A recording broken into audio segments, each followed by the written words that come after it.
Hey everybody, it's Eric from EPAutos.com, your libertarian car guy and your diaper dissenter, your dispeller of sickness psychosis. And I thought I would file this diaper report. This is the first one I'm filing post the latest series of mandates issued by the Gesundheitsführer of my state, Ralph Northam, who thinks he has unlimited power to mandate things. Which is an interesting legal point, since under our system, the legislature is supposed to pass laws before they're enforced. And here we have a situation where mandates are being decreed and enforced on what basis, I don't know. If you get pulled over for speeding, let's say, and the cop says, well, the radar caught you going 66 in a 55. Okay, the statute says that 55 miles an hour is the maximum speed limit, and it says that if you drive faster than it, you're subject to whatever the fine is, and so on. There's an actual statute, there's an actual code that specifies what the offense is, but these mandates are just pulled out of the coon man's butt, as it were, and hurled onto the populace, and it's going to be curious to see how they're going to enforce it in terms of, okay, I'm not wearing my holy rag, my religious vestment, my mask over my face. What specifically is the statute that says that I am required by law to wear a religious vestment, a holy rag, a mask over my face anywhere? There is none. So it's going to ultimately be a question for the courts to resolve. The worrisome thing is that so many people are compliant with this regardless, and even in the absence of any enforcement. I'm happy to report that despite the latest mandates issued from Gesundheitsführer Northam in my state of Virginia, nothing's really changed in practical terms. I went to my gym today, I was able to work out without any problems. Nobody was pushing a holy vestment on me. A mask, whatever you want to style it. And I was also able to shop, as you can see, without any difficulty. And I'm happy to report that there were at least two other people in the grocery store who also dared to show their face.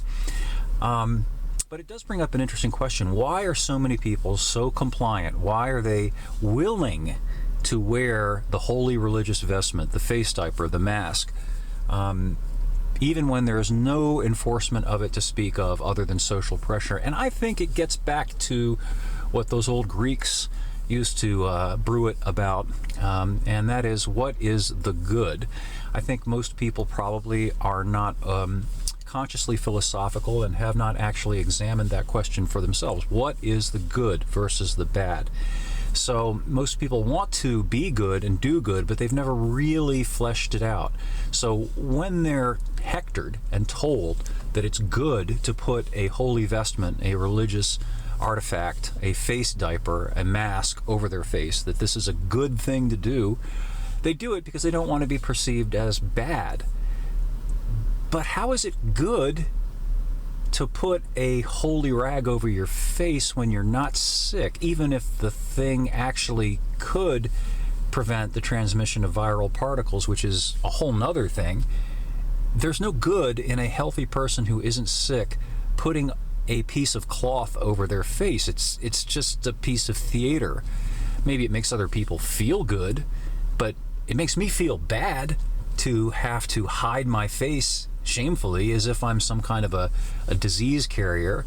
So I don't think that that's very good. I don't think it's very good to presume that everybody's sick. I don't think it's very good to create the impression that everybody is terrified of sickness.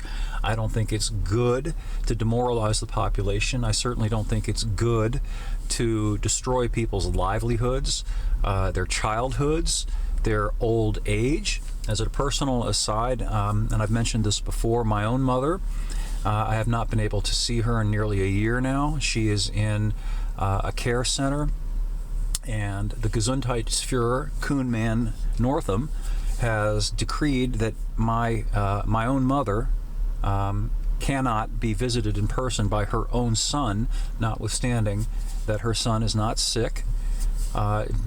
because of some phantom boogeyman fear of sickness. And I'd like to know where he gets the gall and the effrontery to interpose himself between me and my mom.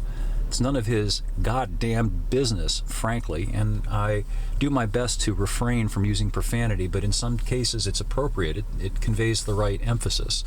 That bastard is preventing me from giving any comfort to my own mother, who is in mid-stage Alzheimer's and rapidly descending, and who may not recognize me before too much more time goes by.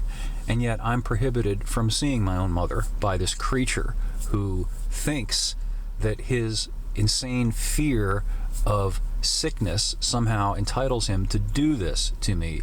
And it's even more vicious than that, because it's not about fear of sickness. It's a very cynical and very calculated power grab. I don't think that the Gesundheitsführers are idiots. I think that they're malicious. I think that they have latched on to this engineered mass hysteria as the means by which they can grab pretty much unlimited authority over everybody, and it's enforceable via emotional blackmail. If you dare to question it, then you're a bad person.